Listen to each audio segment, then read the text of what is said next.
Hello, welcome back to another Friday and another edition of our 3 in 3, where I run down the 3 stories of the week the mainstream media either forgot to tell you, just didn't want you to know, or ignored. In about 3 minutes, I'll try. Number 1 story of the week that was, the Trump administration officially cuts the childhood vaccine schedule from 72 shots down to just 11. This is by far one of the most important moves made by this administration. Protecting children's health is essential to the nation's future. Effective today, America will no longer require 72 jabs for our beautiful, healthy children, Trump said. We are moving to a far more reasonable schedule, where all children will only be recommended to receive vaccinations for 11 of the most serious and dangerous diseases. Meanwhile, superflu hits highest level in U.S. in 25 years, with New York breaking hospitalization records. This year's flu season is marked by the new super flu variant, and it's certainly living up to its name. The U.S. is experiencing its highest infection rate in nearly 3 decades, according to flu statistics released by the CDC, with all but 4 states reporting increased levels of illness as the new virus strain subclade K continues to spread. And New York is among the hardest hit. The state saw the highest number of flu hospitalizations recorded in a single week between Friday, December 26th and Friday, January 2nd.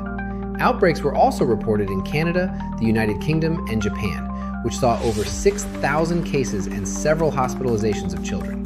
Per the New York Post, only around 48 million adults have gotten a flu shot this year, down from the nearly 61 million back in the 2019-2020 flu season. No knows causation if higher cases because of decline of shots given out. However, experts continue to recommend flu shots and stress that it's not too late. Number 2, the Trump administration plans to halt billions of dollars in federal funding for social services programs in 5 states led by Democrats following allegations of fraud, a Department of Health and Human Services. The move will freeze $7 billion for the Temporary Assistance for Needy Families program, nearly $2.4 billion for the Child Care Development Fund, and roughly $870 million for social services grants that largely benefit children. The states affected are Minnesota, New York, California, Illinois, and Colorado. Governor Tim Walz released the following statement announcing that he will not seek a 3rd term as governor of Minnesota. As I reflected on this moment with my family and my team over the holidays, I came to the conclusion that I can't give a political campaign my all. Every minute I spend defending my own political interests would be a minute I can't spend defending the people of Minnesota against the criminals who prey on our generosity and the cynics who prey on our differences. A person close to Minnesota Senator Amy Klobuchar, granted anonymity by Politico to describe private conversations, said Monday she's seriously considering a run for governor. A federal lawsuit, or FEC complaint, has been filed against U.S. Senator Amy Klobuchar, accusing her of illegally smurfing $9,633,912 in campaign contributions.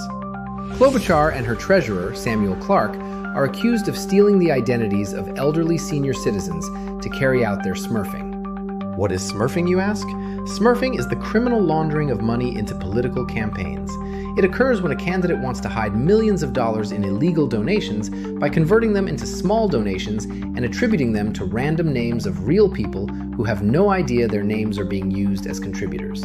In many cases, retirees on small fixed incomes are attributed to making thousands of donations totaling hundreds of thousands of dollars.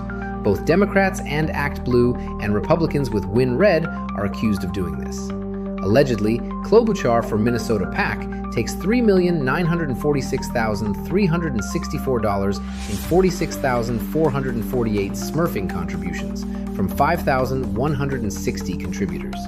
Amy for America takes $4,880,382 in 66,796 smurfing contributions from 7,724 contributors. Amy Klobuchar Victory Committee takes $807,166 in 309 smurfing contributions from 239 contributors. This totals $9,633,912 of her federal campaign committee's smurfing, criminally laundering money into her campaigns. With billions in fraud being unearthed in Minnesota, it's more critical than ever to track where these millions are coming from. The race for U.S. Senate in Minnesota gets underway in less than a month, with both the Minnesota Democratic Farmer Labor Party candidate and GOP caucuses set for February 3. Number 3 story of the week, first full week of 2026, and Happy New Year. The Economic Times reports, is JP Morgan hoarding silver? Here's what it means as reports claim the bank has been stockpiling the precious metal. JP Morgan is going long on silver and making history. The bank now holds over 750 million ounces of physical silver, the largest stockpile in the world. In just 6 weeks, it added 21 million ounces. That's a staggering move in a market already under pressure. Between June and October, JP Morgan reportedly sold off its entire 200 million ounce paper short position. This freed cash to acquire physical silver, leaving the bank long in both physical and paper silver for the first time ever. Experts say this is a rare and powerful market position. The move coincided with the US Mint announcing a shortage of silver coins. Physical supply is tightening while demand is rising. JP Morgan is holding real silver, not paper contracts.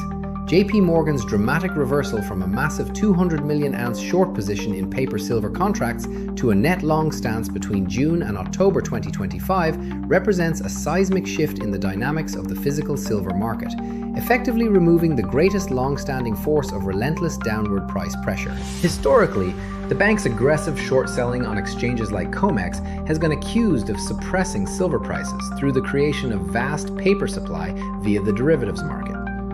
It was just 5 years ago JP Morgan agreed to pay a fine of $920 million for market abuse in the precious metal, the highest fine imposed at the time by a regulator for market abuse. That's all I got for you. I hope you enjoyed it. For stories like these and more, check out heartlandjournal.com. Just give us your email address and we'll deliver to your inbox, and still free. Thanks for doing it. Mainstream media won't. And don't forget, my new book, Songs About the Heartland, My Journey from Wall Street to Main Street, is out now. All about you, the show listener. Check it out on Amazon. So far, all 5 stars. Please consider leaving a review too. 5 stars greatly appreciated. See you next week for another 3 in 3. If you like what you see, check our hats and shirts at heartlandjournal.com. Get yours now. Yes, these hats and shirts are available for you at heartlandjournal.com for only $35. Go check it out before it runs out.